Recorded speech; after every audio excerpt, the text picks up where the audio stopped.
ოცნების პოლიცსაბჭო, რომელსაც ივანიშვილიც ესწრებოდა იმედისა და პოსტივის დასანქცირებას მიეძღვნა შეხვედრის დასრულების შემდეგ განცხადება კობახიძემ გააკეთა, რომლის მთავარი აქცენტებიც ამერიკასთან ურთიერთობების გადატვირთვას ეხებოდა. სანქციების მოხსნა ბატონ ივანიშვილისთვის საერთოდ არ არის რელევანტური, ჩვენთვის რელევანტურია შტატებთან სტრატეგიული ურთიერთობების განახლება, თქვა კობახიძემ. მისი შეფასებით საქართველოს მიმართ ამერიკის დღევანდელი დისტანცირებული პოზიცია ალოგიკურია და კითხვის ნიშნებს ბადებს. ამ წუთებში სპეცოპერაცია მიმდინარეობს ბათუმში, აბაშიძის ქუჩაზე მდებარე ბინაში ხრეკას სუსის თანამშრომლები რამდენიმე საათი ატარებენ. უწყებაში ფაქტს გვიდასტურებენ, თუმცა ამბობენ, რომ დეტალებზე სპეცოპერაციის დასრულების შემდეგ ისაუბრებენ.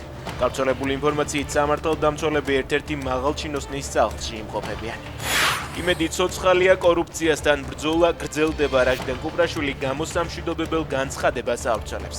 ოცნების გადაწყვეტილებით 1 მარტიდან ანტიკორუფციული ბიურო უქმდება. ჩვენ შევქმნით სისტემა, რომელმაც ათასობით თანამდებობის პირის ქონება გახადა ხილული. საზოგადოებას ვაჩვენეთ, რომ კორუფცია არ არის უძლეველი, წერს კუპრაშვილი. ზვავს საშიშროება, ქარბუქი, შეზღუდული ხილვადობა და თოვა. საქართველოში უამინდობაა, გზებზე კი გარკვეული შეზღუდვები მოქმედებს.